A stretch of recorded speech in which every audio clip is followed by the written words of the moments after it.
Hi, I'm Dan Abe, executive producer at 343. And this year at E3, we're really excited to announce Halo Anniversary to the world. We wanted to give an example of campaign, so we used Silent Cartographer to really highlight some of the exciting features we're developing for the game. And now we want to share this with the rest of the world. So this is really your chance to get a behind-the-scenes peek at what we're doing with Halo Anniversary. Hope you enjoy. Okay, so let's dive right in and take a look at Silent Cartographer. This is exactly the same demonstration we gave to the press at E3. In fact, this is exactly the same build. So the exciting thing is that this build has come a really long way since we showed this at E3. It's kind of funny for me to look at it now and say, hey, the game looks much better now. So the first thing you're going to see immediately on the fly-in is the graphical upgrade. I mean, the game looks fantastic. We spent a lot of time really lovingly bringing this into the current generation and, working very hard to make sure that this looks like a current generation title, something everyone can look at and just say, wow, this game looks fantastic. But the big test is really, how does it feel? So let's take a look. So we're going to charge the beach here. First thing you're going to get a taste of when you pick up this game and start playing is that this plays exactly like the original. That was a core development principle for us, is this game needed to play exactly the way it did 10 years ago. I mean, this is the game that launched a generation of shooters, so we had to make sure that that feeling was identical to that experience that everybody remembered 10 years ago, because this is really a gift to the fans. This is a way to relive the experience of playing Halo 1 for the first time, so we really wanted to make sure it was identical. And the way we did that was actually a fun technical trick. We're actually running portions of two engines at the same time.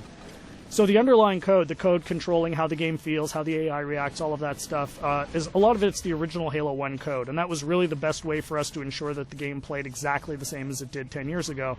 But on top of that, we've layered a new graphics engine that allows us to, make the game look fantastic and look like a current generation title. So it's really a great mix of the two. So at the end of the day, your Halo fan gets a game that plays exactly like they remember, but looks like a current generation title. We get some other benefits from this as well. As I said earlier, and I say this all the time, the primary goal for this game is to make sure Halo fans can relive the experience of what it was like to play 10 years ago. And one of the big tools we have in our box through that is Classic Mode. So what's Classic Mode? At the touch of a button, you can swap back and see how the game looked 10 years ago. So here it is. This is, Halo 1 10 years ago. And it's really a magical feature for Halo fans, because this just lets you go back in time and see exactly how this game looked 10 years ago. But the fun part is you can come back at any time. So Classic Mode gives you the ability to go back and forth whenever you want at the campaign. So one of the things that's fun to do is get out to a spot like this that, just looks beautiful. You've got the water, the sun reflecting over it, the Halo ring in the background, and say, hey, what did this look like 10 years ago? Touch a button, and there it is, right? I mean, it's really, really, really a lot of fun to go back and forth between the two modes. And this is something I'd personally get the most excited about. And I think, the fans are really going to love it too. This was definitely a big win at E3.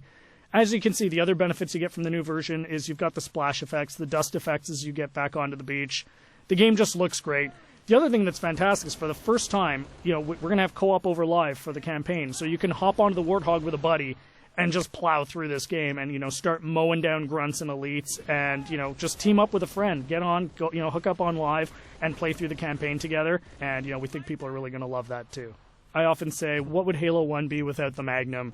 And, of course, the Magnum's back. Everyone remembers that fantastically overpowered pistol that just enabled you to walk through and just mow through hordes of enemies. Tremendous amount of fun. So, we're excited to bring that back as well.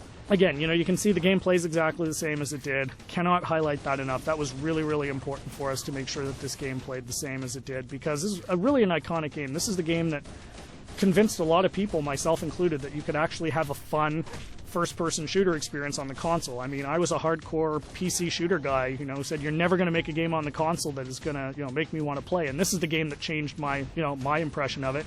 And it's the same for millions of Halo fans. And those fans, that's who this game is for. This game is really a labor of love for us here at 343, and we're really excited to be able to present it to you.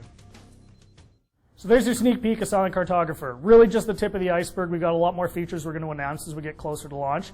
Come to Halo Fest at the end of August and see the whole game in action. See you then.